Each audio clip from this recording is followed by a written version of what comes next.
Okay.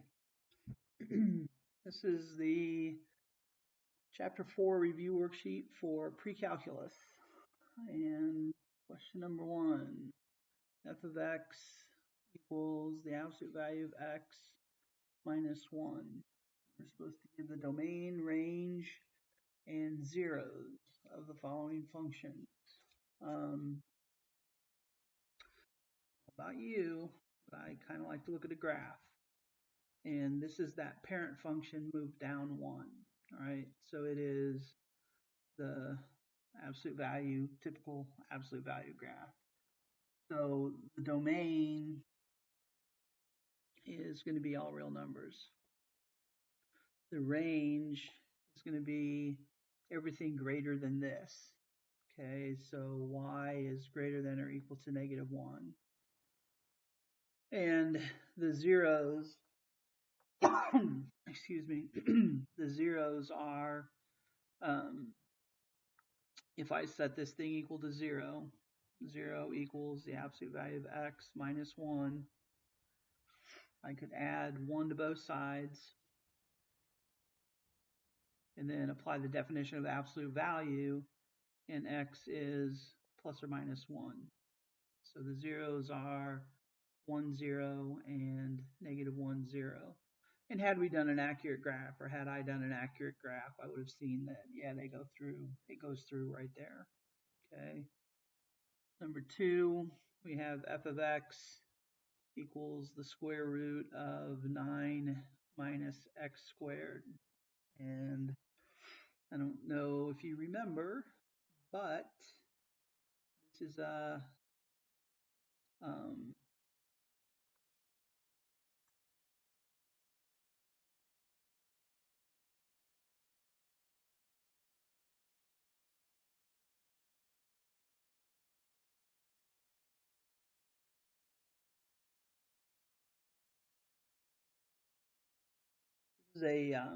semicircle.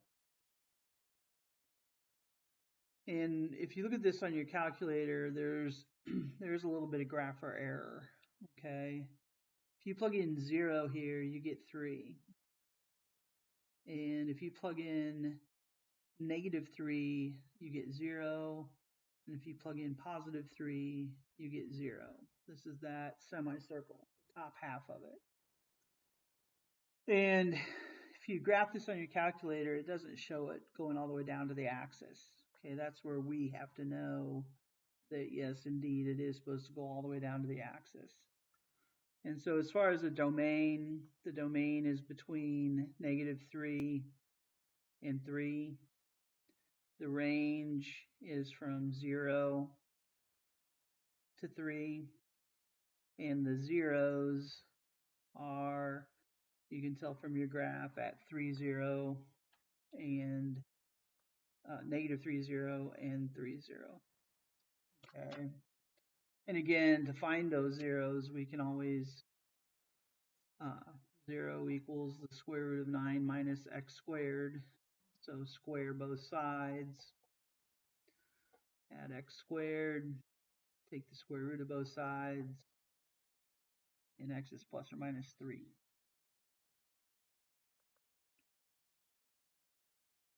Number 3.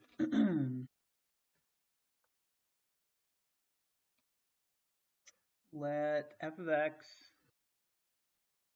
this is typed weird, I don't know why I did it like this, I don't like it, minus 2x minus x squared. And basically what we're supposed to do is we're supposed to do all the things. Okay, vertex, axis of symmetry, domain and range, zeros. And so I'm going to use that x equals the opposite of b over 2a to find the x coordinate of the vertex. So the opposite of b would be 2 over 2a would be -2. And I get -1 for the x coordinate of the vertex. And I plug that in to find the y coordinate. So I take 8. That's going to be +2 minus 1. And I get 9. So my vertex is at -1, 9. And this opens down, right? And the axis of symmetry is x equals -1. Remember, it is the equation of a line, vertical line in this case, because it opens down. The domain is all real numbers. The range is going to be from that vertex down. So y is less than or equal to 9. And then the zeros, 0 equals 8 minus 2x minus x squared. No, I don't like that. I like it to be in standard form, so I like this to be, and I like them to be on the left. So I'm just going to move everything to the left. X squared plus 2x minus 8. Then if I need to, I can take that over to my factor puzzle. X squared, -8, 2x. Pretty sure it's going to be 4 and 2. And it looks like I need the 2 negative to make that work. Okay. So this is x plus 4 times the quantity x minus 2. So the zeros are -4 and 2. And that actually gives us quite a bit of information to graph this pretty accurately. I'm going to do this because it opens down. And the vertex is way up here at 9.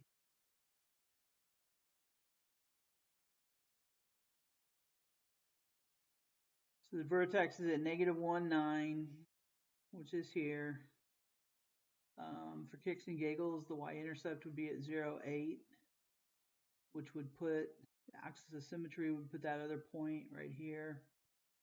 And then my zeros are at -4 and 2. And so that actually gives me a pretty darn good graph of this parabola opening down. Okay. Now here's the quandary that I cross when I'm grading these. You know, if you've tried to sketch this from your calculator and I don't see specific points and I can't tell exactly where that vertex is, then it's not the correct graph. You've tried to just sketch it from the picture on your calculator. You know, even if you're using your calculator, you can still find these points using your calculator. Okay, I've shown you how to do that, where you can plug in the y equals, what is it? 8 minus 2x minus x squared. And when you graph that, it's not going to fit very well on this one. Well, I guess it did. Never mind. And then you can use second trace, which is calculate value. And you can plug in 1. And it tells you that at 1, the point would be 5. Okay, you can plug in 2 and you get 0. We knew that. You can plug in -3 and get 5. Okay, you can plug in -4 and get 0. You can plug in -1 and get 9. Okay, so you can get specific points off of the calculator. If I see a sketch that doesn't have specific points, then I'll be taking points off for that. Okay, it's all about the points. Okay. I think that covered 3 and 4. And so the next one, we have f of x equals 2 minus x over x squared plus 9. And g of x is -2x. And we are finding f of g of 2. So that means find g of 2 first. G of 2 is -4.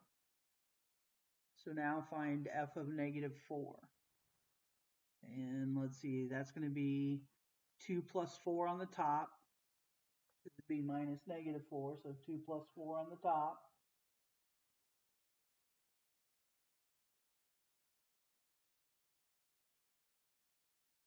So that's going to be 6 on the top over negative 4 squared would be 16 plus 9 would be 25. So the answer there is 6 over 25. And then number 6 says to find f of g of x. So that means that I'm going to take g and I'm going to plug it into f for x. So 2 minus negative 2x over negative 2x squared plus 9. So 2 minus negative 2x would be 4x over 4x squared plus 9. And that would be it. Number 7 says to find g of f of 2. So that means I need to find f of 2 first. Well, f of 2 is going to be 0 because 2 minus 2 is 0. And 0 divided by anything is 0. So what I'm really needing to find here is g of 0. And guess what g of 0 is? G of 0 is 0. Because negative 2 times 0 is 0. Great. That was all very small. Find g of f of x. So that means I'm going to take f, I'm going to plug it into g for x. Basically, I'm going to take everything in f and multiply it by negative 2. So it's going to be negative 2 times 2 minus x over x squared plus 9. And to simplify, that actually gets distributed into the numerator. So negative 4 plus 2x over x squared plus 9. If you have a little OCD as I do, I would much prefer that be 2x minus 4. The previous answer would also be correct.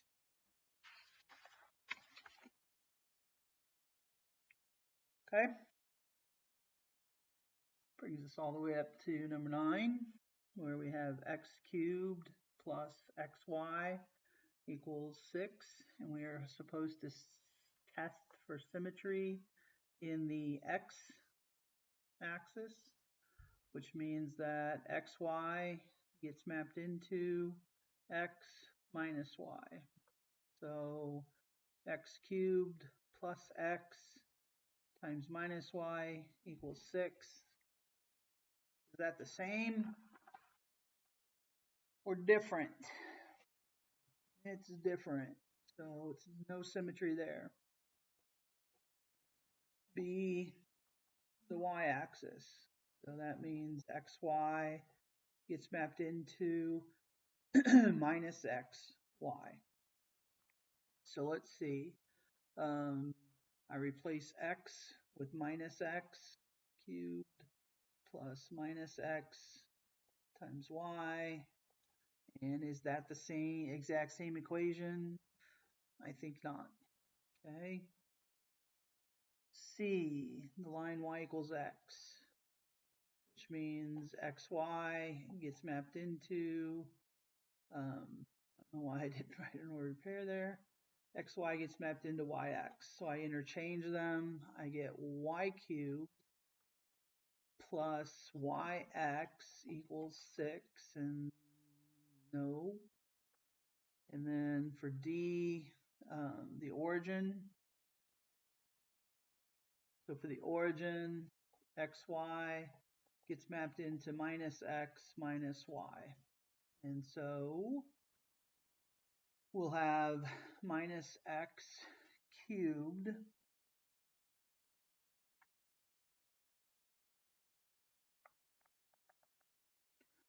plus minus x times minus y equals 6, and that's also going to be false. Sometimes the origin one is the same, but it's not because this is cubed. And so since this negative is being cubed, that means my equation is actually going to be minus x cubed plus xy equals 6, and that is not the same. So this equation has no symmetry with respect to any of those things. It could have symmetry with respect to something else, but I don't care. Okay. Closed box with a square base. Okay. My favorite problem. Closed box with a square base. That doesn't look very squarish, but we'll go with it. So the base is a square, obviously, so they're the same. And they want me to use X for the box and H for the height. And it cost $16 for the top and the bottom. And it costs $8 for the sides. Okay. So the area here in terms of X and H is 2x squared plus 4xh. And so then the cost in terms of x and h, I would multiply the top and bottom by 16 and multiply the sides by 8. Okay, and then they told me that the volume of the box is 8. Just a minute, the doggy door's closed.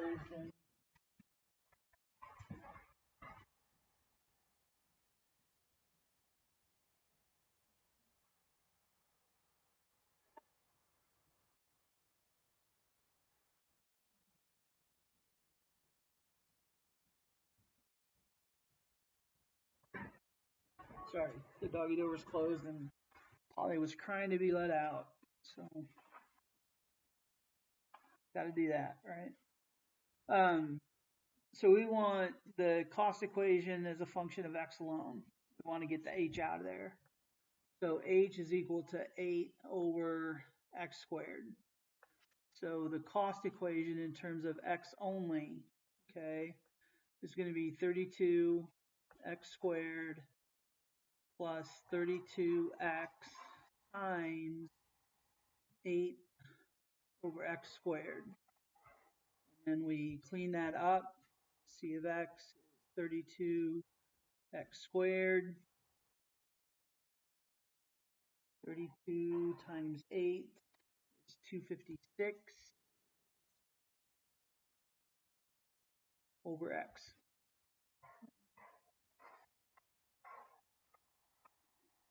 And I don't have you, going to your calculator and doing that whole spiel.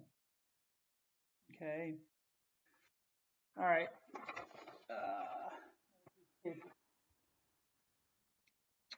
Numbers 12 and 13 involve h of x, which is negative 2x plus 3. And we want to graph this and the inverse.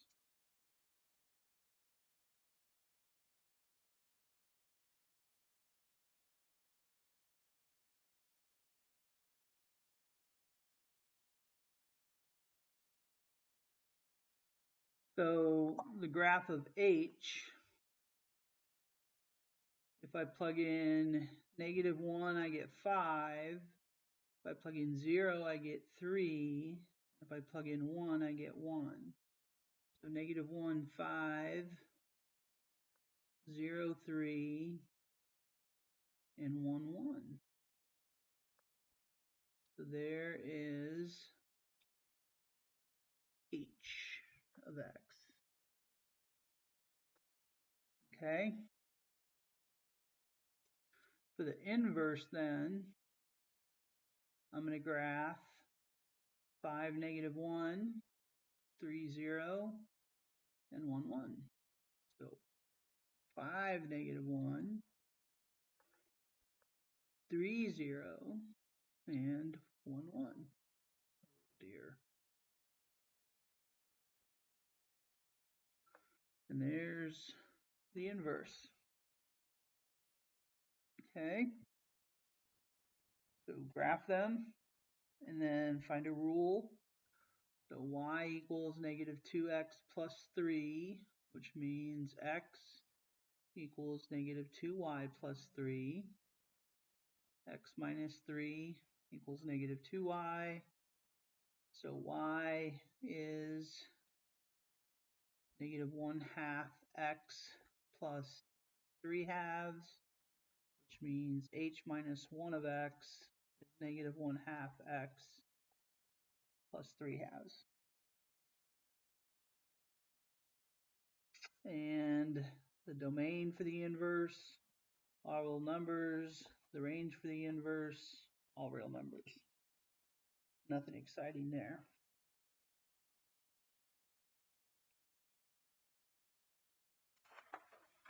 All right, then g of x equals x minus 2 squared plus 3. Okay, so for g, the vertex is at 2, 3. Then if I plug in 1, oh wait, what's my domain? Oh, I didn't give you a domain. Oh my gosh.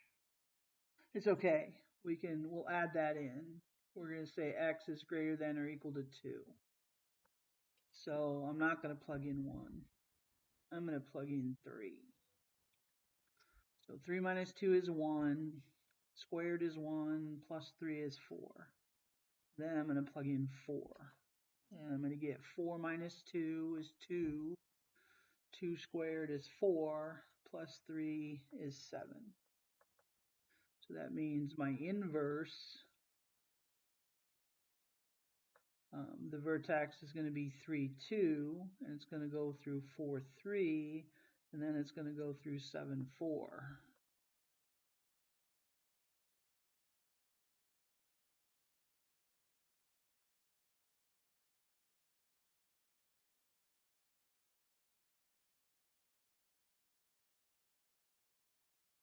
Two, 3, 3, 4, 4, 7. That is g of x. Okay. Then 3, 2, 4, 3, and 7, 4. And there is the inverse, g minus 1 of x. Sorry, I had to turn my paper to draw that. Woohoo! Now let's find the equation. So y equals the quantity x minus 2 squared plus 3. X equals the quantity y minus 2 squared plus 3. Get rid of the 3. Take the square root of both sides.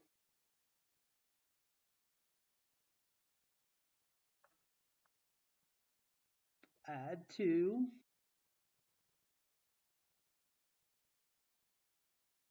Okay. And then we decide which one we use, the positive or the negative. We'll notice that with the restriction, I gave you the right side of the graph, and means that the inverse is the top side of the graph. So if we had to instinctively guess, I would guess the positive one, 2 plus the square root of x minus 3. But if I'm not sure, I could plug 7 in for x. 7 minus 3 is 4, and the square root of 4 is 2. And I want to get positive 4. So 2 plus 2 is positive 4. It is the plus one that I want. Okay.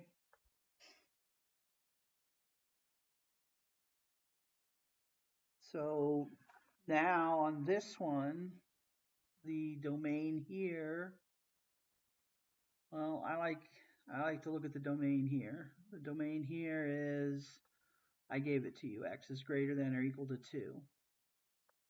And the range here is y is greater than or equal to 3, which means that for my inverse, the domain is x is greater than or equal to 3, and the range y is greater than or equal to 2.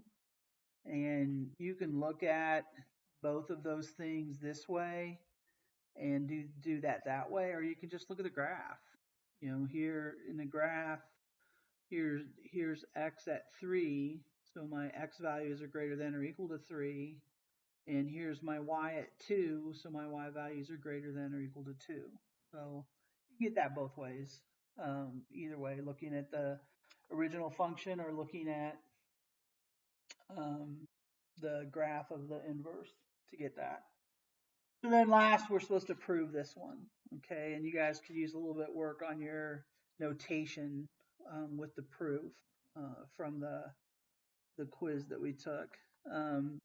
But what I expect to see, here's what I like to do. I do g of g minus 1 equals, and that means I'm plugging the inverse into the original.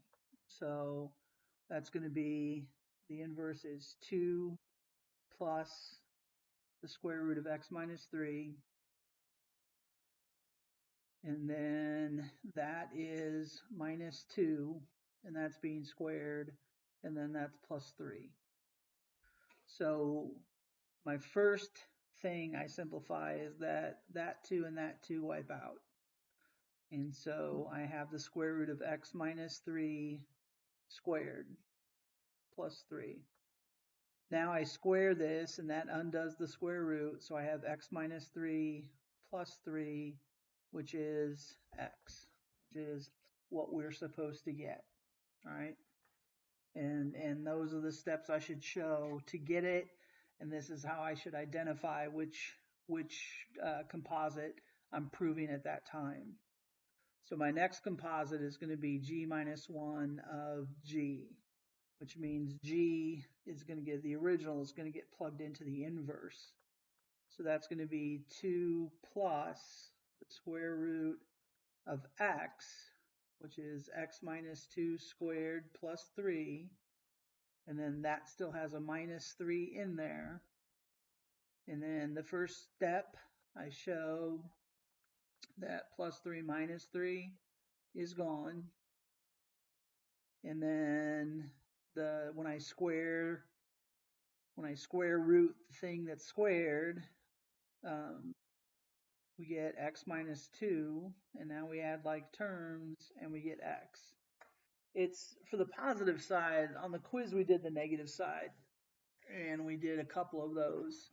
And for the negative side, that's where when you do this part of the proof, it gets a little precarious, because technically we have to carry that down as absolute value and then apply the right absolute value definition to get the right answer, because we should get x and not negative x.